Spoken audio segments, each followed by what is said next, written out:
من الجنة والناس. په مدرسه ضیاء القرآن په لوړی امبیله کې د ختم القرآن په سلسله کې د یو تقریب تابع شوی و. د تقریب مشر میلمه د جمعیت علماء اسلام صوبائی نائب امیر مولانا مفتی فضل غفور وو. په تقریب کې مولانا محمد اکبر حقانی د مدرسې مختمم مولانا لیاقت سید د کلی علاقې علماو والدین او ماشومانو ګډون کړی وو. په تقریب کې کاری نعیم سید د مدرسې نه هلکانو سلور جنکو ته فناظره ختم القرآن وکړو. په تقریب کې د مدرسې ماشومانو نعتونه حمدونه او تقاریر پیش کړل. راغلي والدینو په ختم القرآن خپلو ماشومانو ته د ګلونو خارونه واچول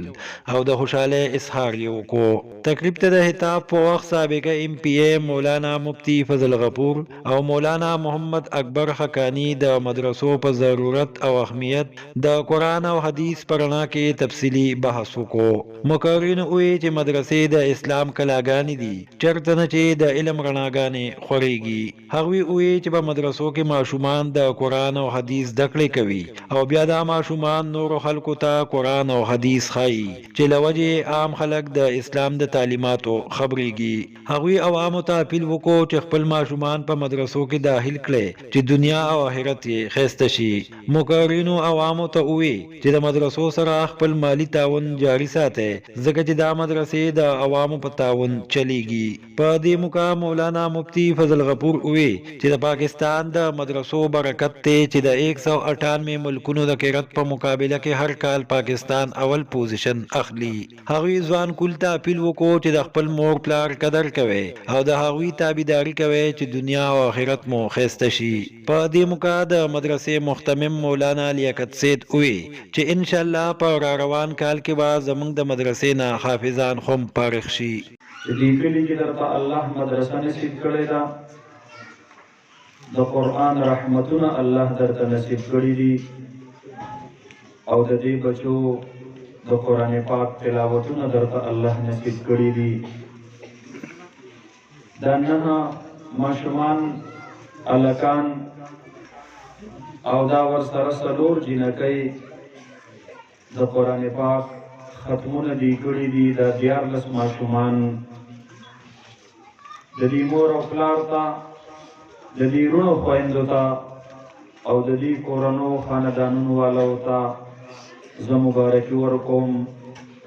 تاسو خوش قسمته یئ. د دې ماشومانو بچو د قرآن پاک په دغې معصومو ژبو باندې تلاوت الله رب العالمین د دوی د مور او د پلار او د رونو او د کور والو خلقو په عمل نامو کې شامل کړی دی. دا د یو بچي یو ختم نه دی، کم از کم دی یو ماشوم به د قرآن پاک دا یو لفظ دا یو آیت سلسله دوهراو کړي. نو د یو بچي سلسل ختمونه شو د قرآن پاک. ستاسو په کلي کې نن د قرآن پاک 1400 ختمونه دي کم از کم. یو ختم د قرآن وشي د الله څومره رحمت نازلیږي چې 1400 ختمونه په کم کلي کې د قرآن وشي هغه ټول کلی د الله رب العالمین د رحمت په صادرونو کې راپټ. زما محترم ورونو، د دې بچو د قرآن پاک دا تلاوتونه دا به د دې د مور او د پلار په عمل نامو کې الله لیکلي. په تاسو کې یو کس زما سمیت داسې به نه وي چې هغه به په کال کې 100 ختمونه د قرآن پاک کړي. نو د بچي تلاوت چې د پلار او د مور په عمل نامه کې ولیکلی شي، نو دی به د قیامت په ورځ حیران وي چې الله ما خو د قرآن دوره تلاوت نه کړی. او الله رب العالمین به د دې بچو والدینو ته د قیامت په ورځ د جنت جوړې واغوندي. نو بیا به حیران وي الله مونږ خو د دې غریب کلي غریب زمینداران او دکانداران خلق یو، مونږ ته د جنت جامې او جوړې الله ته په کومه خوشحالۍ کې واغوستولې. نو رب ذوالجلال به ورته جواب ورکړي بقراءة ولدکما القرآن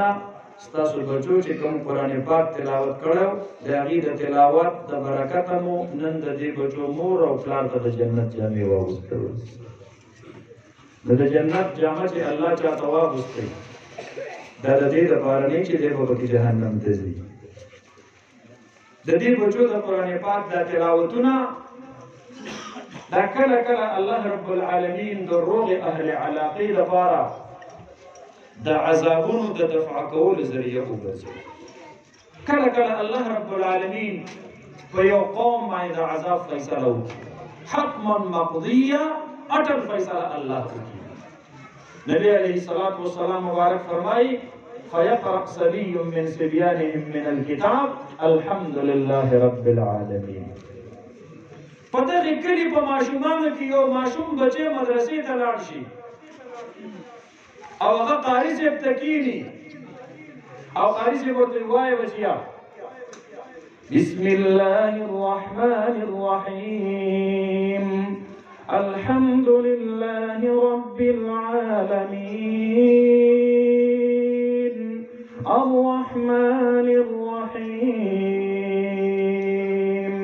مالك يوم الدين قاري صاحب ورته وایي او دا معصوم بچی ورسره وایي الحمد لله رب العالمین په دې معصومه ژبه نبی علیه الصلاة والسلام مبارک فرمایي د الله غوسه سړی شي فرشتو ته فرمایي په دې کلي کې کچ کچ معصومان بچي دي او هغه په خپله معصومه ژبه باندې ماته رحمان او رحیم وایي د کلي د دې خلقو نه ډېر خفه یم او ډېرې خفه کړی یم او د عذاب فیصله مې پرې کړې وه خو د دې معصوم بچي د معصومې ژبې د الحمدلله رب العالمین د برکته فرشتو دې کلي نه عذاب پورته کوي نو یو ورځ دپاره نه یوې هفتې دپاره نه یو میاشت دپاره نه یو کال دپاره نه نبی علیه السلام فرمایي چې دا معصوم بچی الحمدلله رب العالمین ووایي فيرفع الله العذاب عن تلك القرية ل40 عاما الله سلويختو کالو پورې الله رب العالمین سلويختو کالو پورې د دغه کلي نه عذاب پورته کړي د الله تبارک وتعالى په علاقه باندې لوی رحمت داوي چې هغه علاقې ته یو مدرسه یا یو مسجد یا تبلیغی مرکز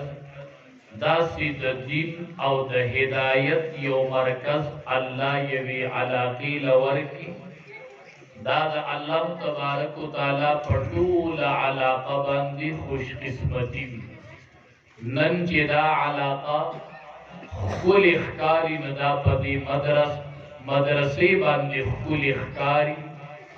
دې علاقه باندې د الله خصوصي مهرباني ده چې الله ورله اداره ورکړي او الله یوی علاقی له مدرسه ورکی د هدایت یو مرکز پکې کولو کی د دین یو باغ په یو علاقه کې کولو شي شیخ زکریا صاحب رحمت الله علیه یو ورځ د خپل مرید خواله راغلی هغه مرید وی ما په مدرسو باندې ګرځاو حضرت می ګرځاو مدرسې می ورته ښودلې ما دا مدرسه ده او دا مدرسه ده وی اخیر کې چې هغه رخصتېده وی ما ته وی چې دا خو زه تا په پردي باغونو وګرځولې یوې مدرسې له دې بوستم دا د پلانکي مولي صاحب مدرسه ده دا د پلانکي مولي صاحب مدرسه ده دا د پلانکي مولي صاحب مدرسه ده تا چې خپل کم باغ لګولې او تا خو زه هغې باغ ته بونه وستلم چې دا یو باغ ما لګولی دی هغه عالم لیکلی دی وی هغې ورځې نه زما د مدرسې فکر پیدا شو چې د مدرسې بنیاد کېښودل او مدرسه قایمول دا د دین یو باغ قایمول دا مدرسه نه ده دا د دین یو باغ دی او دا د ټولې علاقې باغ دی ټوله علاقه پې ښایسته ده او ټوله علاقه پې منوره ده او ټوله علاقه به ترې فایده اخلي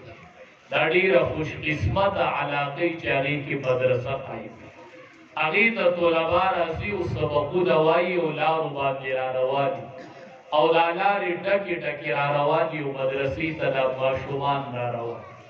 دا لارې بختوري او دا علاقه بختوري رشید احمد گنگوہی رحمت الله علیه طلباو ته سبق دی دوران کې هغه سبق وای باران راکېش طلباو خپل کتابونه واغستل دند کمرې ته منډې کړلې رشید احمد گنگوہی رحمت الله علیه خپل صادر خور کو هغه کې د طلباو پیسار ورواچو هغه پسې شاته واغسته چې ورسې طلبا ورته وی حضرت دا تاسو کې ویرا سودی ویرا تاسو پیسار ویرا تاولی دی خپل صادر کې راوغست وی طلباو دا هغه پیسار دی چې دې ته ملائک د دې د لاندې خپل وزر ما خپل صادر کې نه ورچو لا تزعوا اجنحتها رزا لطالب العلم کی دی فرشتي خپل وزري رزا لطالب العلم د پاره د خوشالولو د طالب علم الله د دې طلبا چې خوشالي فرشتو ته وای تاسو ورته وزري دلاندې خوري کوي دې پیزار دلاندې وزري کی دی دا علم لرازي دا قران لرازي دا د الله کلام ازدکي نو دا طلبا چې بلارو را رواني دي ته ملائک په دلارو کې خپل وزري دا الله رحمت وګڼي په علاقه کې مدرسه ټول علاقه به منوري ټول لاري به منوري چې دا طلبا دلارو کې ګرځي یو طالب علم چې سړی ورته لاړ شي او رکه وای وظیفه راوړی الله کوبه د قران کریم بن کړي نابالغ معصوم وی پاک جبوی وی او قرآن بند کی استاد ورتوی ورش وظیفه را دے دا قرآن کریم نفاسی قرآن بند کی پجبوی دا قرآن تلاوتی او استاولکی ودری کی وی وظیفه را وڑی اللہ مبخا دا پاک جبوی او دا قرآن دا تلاوت نفاسی دلی او احادیث مبارکو کی راضی چی دا تلاوت نفس اللہ دعا قبلی دستا په دروازه کې ودرېږي وای وظیفه راوړی الله وبخا په دغه یو روټۍ باندې الله درې ته بخي یو دا روټۍ چې چا کټلې ده بل چا چې پخ کړې ده بل چا چې دین دی طالب علم له ورته راوړله او دی طالب علم له ورکړله دی ورته ورلا راوړله په دې ډوړۍ باندې الله درې ته بخي دا الله خصوصي به قرباني چې علاقه کې مدرسه قائم دا علاقه د باز خلکو نمګيلي پیدا شي مونږ وایو د دې بچو له مدرسه جوړه کړې ده د دې بچي په دې مدرسه کې سبق وایي او گاونډي را له وګ نه راځي بجلی را له نه راځي نو سړی وایي خدای زه څه وکړم دې کې خو مستا بچي سبق وایي ستا بچي به تیاروم زه مستا بچي ته سبق وا دې مدرسه کې وګوره اکثر بابا د استاد خپل بچی نه اکثر بابا د محتمم خپل بچی نه دا مدرسه د ځان له جوړ کړي دا د ځان له جوړ کړي چلی بای نو دا گاونډیان اکثر سړی مایوس کی نو سړی کیله پیدا شي یاره وی دا دینی خدمت خو ډیر ګران کار دی دا مدرسه پرېدم نه چاته چې چاته